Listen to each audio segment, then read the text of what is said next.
Hello everyone, welcome back to the second part of repressive measures on print media under company rule. Like I said earlier, I will be discussing two acts in this second part. First is Licensing Regulation 1823 and Licensing Act 1857. So first is Licensing Regulation 1823. The first press ordinance of India was enacted by then Governor General John Adams, which was approved by the Court of Directors in 1823. The act is also popularly known as Adams Press Ordinance. John Adams was known for his suppression of the press in India during his brief stint as an acting Governor General. He introduced his Discriminatory Act to suppress the press in India and deported James Buckingham from India for criticizing the government on various occasions. With the enactment of this act, he made licensing of newspapers compulsory in India. The act stated that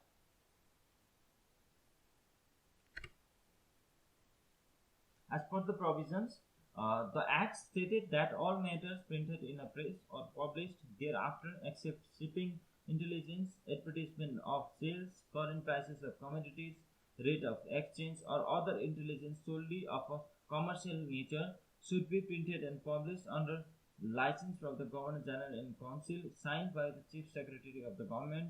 The application of a license must have the name or names of the printer and publisher and of the proprietors, their place of residence, the location of the press, and the title of the newspaper, magazine, register, pamphlet, or other printed book or paper.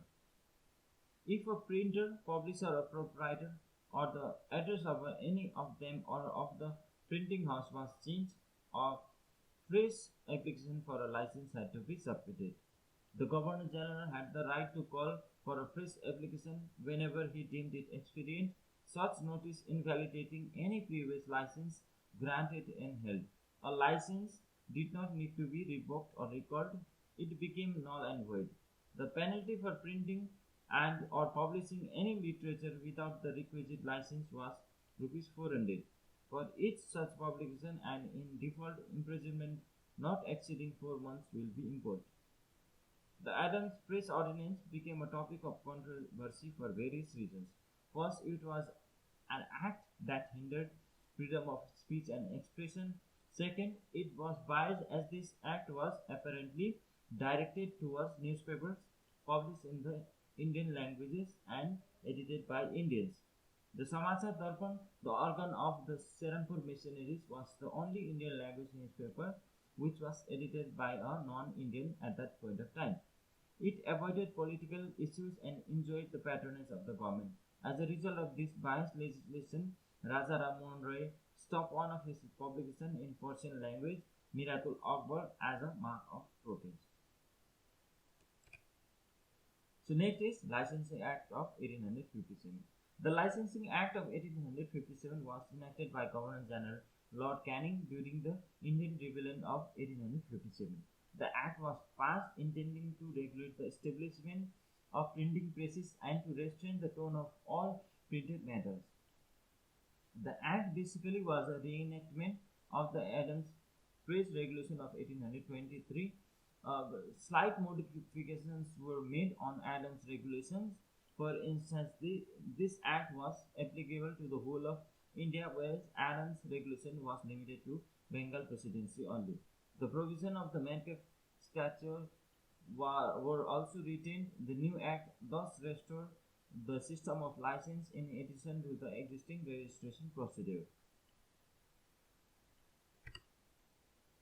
So provisions of the act are as follows. As per the provision of the act, it prohibited the keeping or using of printing presses without a license from the government. Number 2, the government had assumed discretionary power to grant licenses and to revoke them at any time.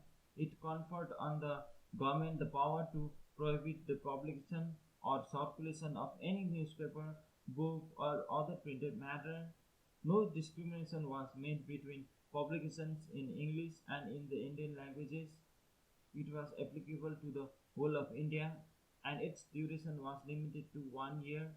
No person was to keep any printing without having obtained for that purpose the previous sanction and license of the Governor General of India in Council or of the executive government of the presidency, in which such printing press, types or other materials or articles for printing were intended to keep kept or used, or of such other person or persons as the Governor General of India in Council might authorize to grant such sanction or license. So basically this means no one except for the individual who had obtained the license from the government had the authority to keep the printing, or the purpose for which the license was obtained cannot be used otherwise. So next provision was all books and other papers printed at a press license under the Act were to have printed legibly thereon the name of the printer and of the publisher and the place of the printing and publication thereof. The Governor General of India in Council or the executive government of any presidency might, by order published in the government gazette, prohibit the publication or circulation of any particular newspaper, book or other printed matter, or any newspaper of any particular description. The next was the procedure for obtaining license was laid down.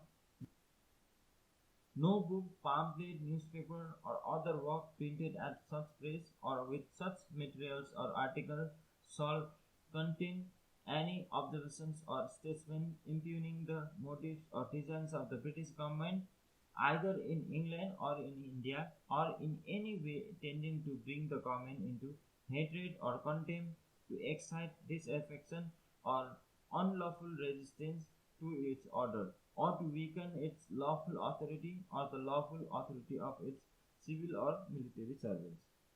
No such books, pamphlets, newspaper, or other work shall contain observations or statements having a tendency to create alarm or suspicion among the native population of any intended interference by the government with their religious opinions and observations. So last one, the no such book, pamphlets, newspaper, or other works shall contain observation having a tendency to weaken the friendship towards the British government or native princes, chiefs of or states independence upon or alliance with it. These were the provisions of the Act which technically removed freedom of speech entirely. No publications were allowed to write any negative comments on the authority, neither were they allowed to criticize, nor were they allowed to publish them without the permission of the government. Government also had absolute power to revoke or cancel the license of any individuals in case of finding it necessary. Ramification of the Act.